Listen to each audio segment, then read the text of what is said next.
Getting ready for James.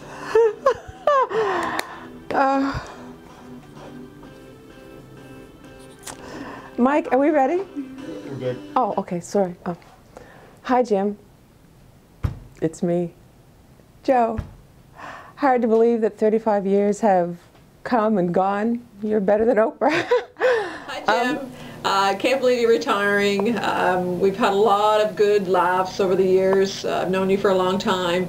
My favorite memory is the times we spent at the national conferences with CCAE, particularly the one in Ottawa. I don't think I've laughed so hard at a dinner as that, with your delightful wife as well. We've had some really good times, and I will certainly miss you when I travel now with the conferences. Can't imagine going to a national conference without you. I know that NSAC will be in great hands. You've got a wonderful staff that you have trained well and mentored well, and I know that we'll be in good hands. But please know that your colleagues across the country and around the Maritimes are going to miss you tremendously. So again, all the best. Enjoy your retirement. I know you'll keep busy, and please don't be a stranger. If you're in anytime you're in St. John, stop in and see us. Love to see you.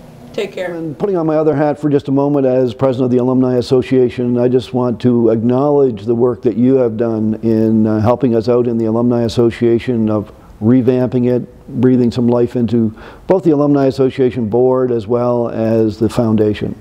A lot of work that was done behind the scenes that many people don't see on a day-to-day basis, but you've put a lot of time into it. And hey, not even a member of the alumni, but you know, someday you may get close to one of these rings. Here's to you, Jim. We wish you all the best in your retirement, and please don't forget about us. Come back and see all the new developments here at Agritech Park, and I'll probably see you on the ski hill or at a fiddle concert sometime down the road. All the best. Seeing Jim leave the college is a sad moment in a way, a bittersweet moment, shall we say, because he has done such a good job for us here. But at the same time, I am sure he's ready to enjoy some retirement time and perhaps do other things. So I wish him well for the years to come. Jim has made a big contribution to agriculture, and I was only with him part of his career, but I enjoyed it very much, and I wish him, if the next 35 years goes as fast as the first 35, Jim, you better get on with retirement. And I wish you and your wife Barb many happy years of retirement. And he was an innovator, as I say, and one thing I recall is the computer age. And we were sort of old-fashioned when it came to computers, but Jim was our leader. And Jim helped me solve a few problems when I was in Halifax, that's for sure. But he was there from the very beginning, and as the computer, developed, he was able to put that all in place and really became a leader for the whole Department of Agriculture and probably beyond. I also want to thank you and Barb and express my congratulations and best wishes for a very happy retirement.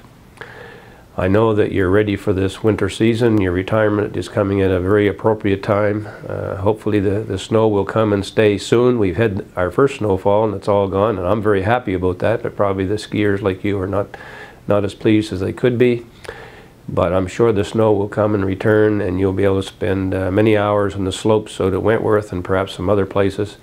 And I know you've prepared yourself to do some instructing on the ski slopes. So Jim, I want to wish you all the best. What I've learned from Jim, I'd say, one of the most, I've just learned a tremendous amount about how government works. He knows how government works, and of course he knows how NSAC works in terms of its relationship to government, and that's been quite valuable. And his perspective on it is at a really high level. He understands sort of how the decisions are made and so on, and that's very interesting and and valuable experience that very few people have. Right. And that's been really helpful to me, and I'm sure. We've been together for 35 years now. You came from away and I was here. My first recollection of you as a colleague was at the Atlantic Crops Committee meetings in Memramcook, when we used to go there and stay for 3 days and go in the building and never come out until we're ready to come home. and the fun times that we had at meals when you went to the crops committee and we all ate together, and you always wanted to sit with us because we were always having lots of fun and laughing while compliments of Ross Travers from Newfoundland, as you will recall.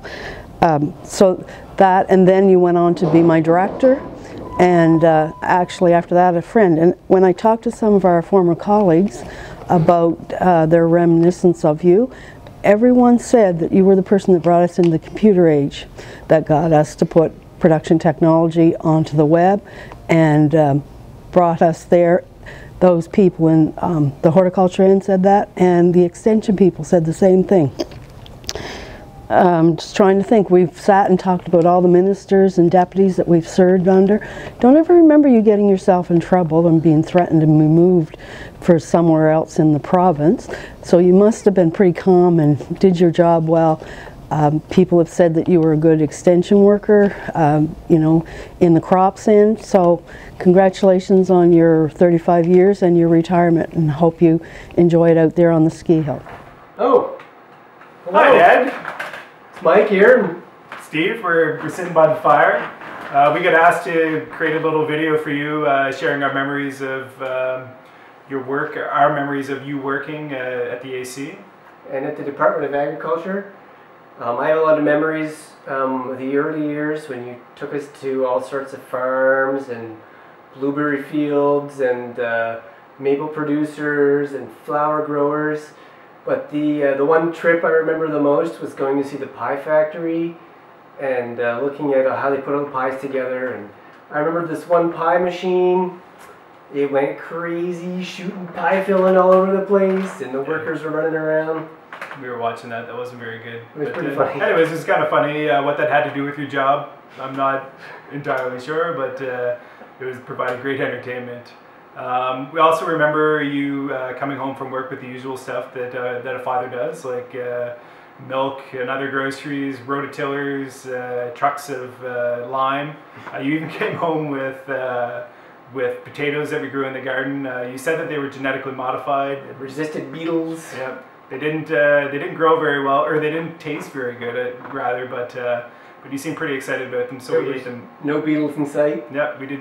We ate them. I wish I could join you today. Unfortunately, I'm out of province, but just want to reflect a few minutes on the things that we did in our early days as a specialist with Soils and Crops Branch.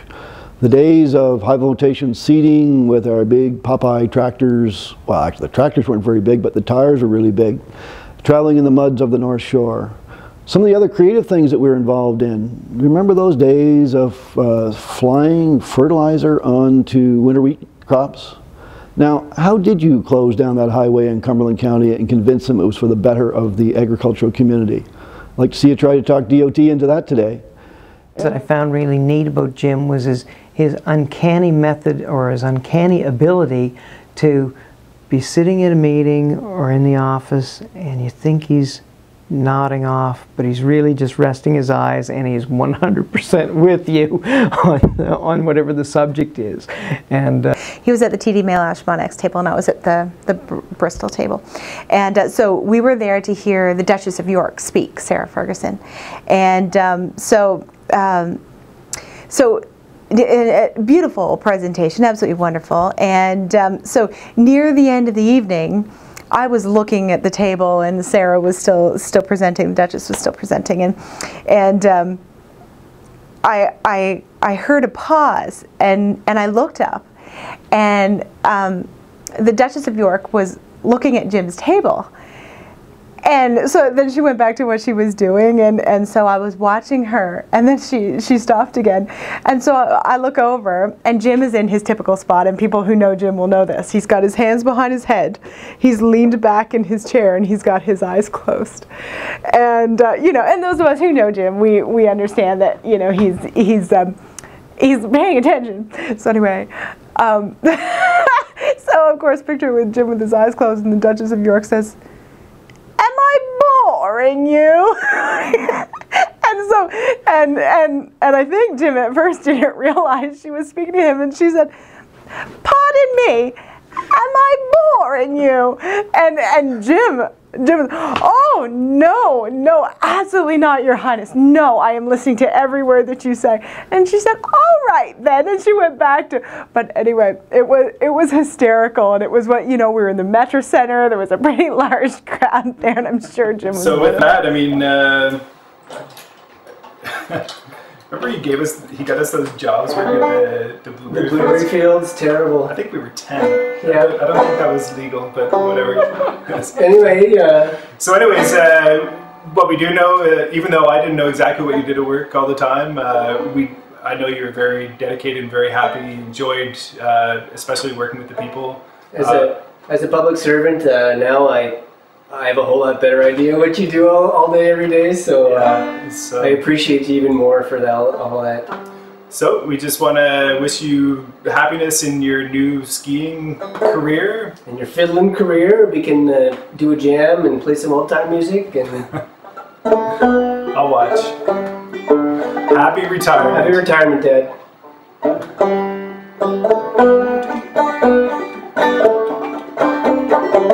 Spoons. I bet you he's not going to miss balancing all the sub-funds for whether it's Ethiopia or Dairy Commission or those. We've had lots of fun with those over the years too, so I bet you he won't miss that. His stories and his including me in the honorary team as an honorary team member with his group. It's kind of hard being a team of 2, sometimes at the present moment 2, 3 maybe sometimes, but it's always good to be included in the group, and it's going to be a different office with him gone, but I'm sure he's the one person that I think is really going to grab hold of his retirement and do it very successfully and enjoy every minute of it. And I'll probably see him on the ski slope, maybe, if he can pick me up.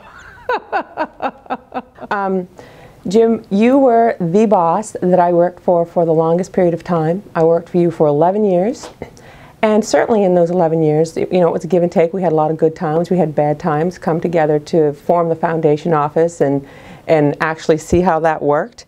And I learned a lot of things from you. And what I wanted to do today was to share the top 11 things that I did learn from you over the 11 years. They're in no particular order, but this is what come to mind, and this is what I wanted to share. So the number 11, what I learned from Jim. I learned that it is possible for a person to eat soup from a large, overgrown, king-size Pyrex measuring cup, and after a while that measuring cup does start to look normal to the people who are watching that. I learned that behind a few top executives actually lies a big bed rapper just waiting to come out and tear his pants off on stage. I learned that it is possible for a person to be so mad, furious, burning mad, steaming mad, and still present as calm, cool, and collected, like I've saw you do on so many occasions. I learned, James, that if you really want to get some money from donors, say please, please. It works. I learned that DataTel does not kill. It almost took me out, but you're living proof that it does not kill, James.